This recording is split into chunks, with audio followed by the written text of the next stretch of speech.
Hey guys, it's Zach at SaltyPeaks.com again, doing another sweet video for you about accessories today. We're going to talk about Stomp Pads, tools, edge tuners, and locks.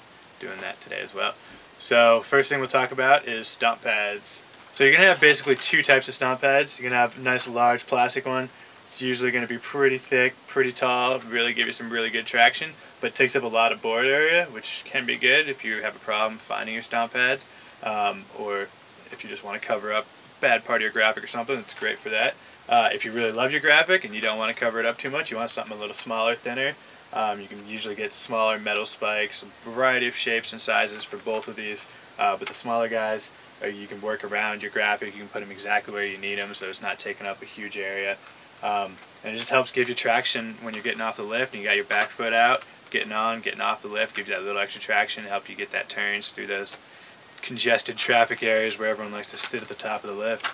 The next thing it's real nice to have is a lock. You don't want to spend, $700 on a new setup, board, boots and bindings and stuff. Well, hopefully no one can steal your boots off your feet, but you leave your board and bindings outside. You want to lock it up when you're going inside to get that little pre-skiing in, get those nachos or whatever you're doing. You don't want to have to keep an eye on it. So locks are really cheap, definitely a good way to save your board, save your money. No one likes having to buy a new board right after you got one. Unfortunately, it does happen.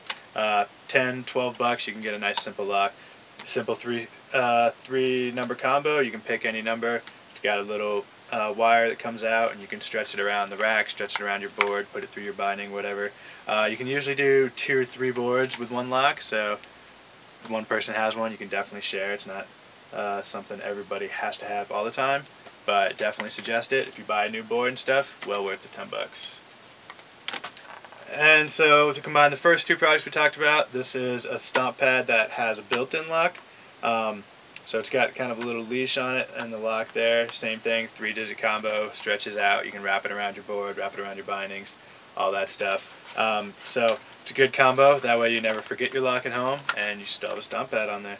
So it's kind of the best of both worlds. The next thing we're going to talk about is tools. Tools come in really handy.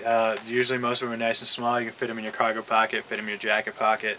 It's nice to have out on the trails when you're riding because you never know, your binding might come a little loose. You might want to adjust your setting a little bit.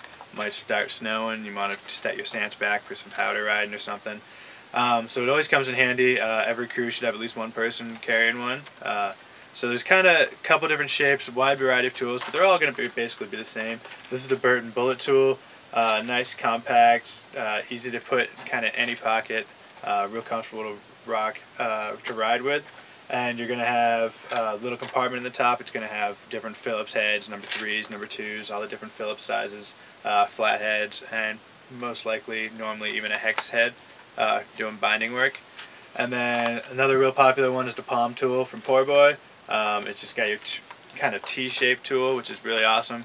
Really easy to grip when you got gloves on and everything. Really easy to turn. They're both going to have ratcheting action on the bottom, so you're not like snapping your wrist and having to kind of really crank on it. Yeah, the ratcheting action makes it super easy. Once again, same thing. It's going to have all the different attachments on the top, so all the different heads you need for all your binding work.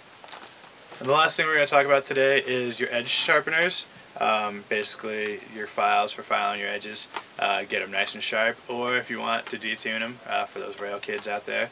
So you're going to have two basic shapes of guides. They're all going to come with files built in.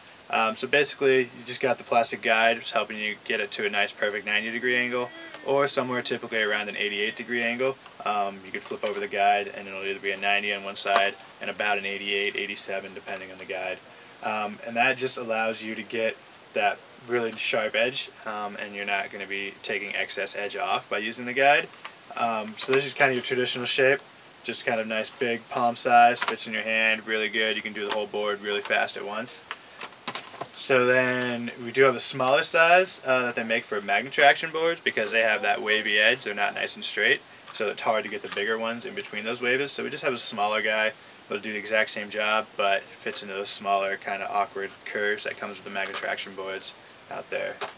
And for those of you who don't necessarily have the time, too busy with work, school, whatever, too lazy, whatever it is, definitely we can bring it into Salty Peaks. We'll take care of you. We do tuning, waxing, repairs, all that stuff right here at the shop. So thanks for watching another video from Salty Peaks. Keep an eye out for our next installment, and we'll see you guys later.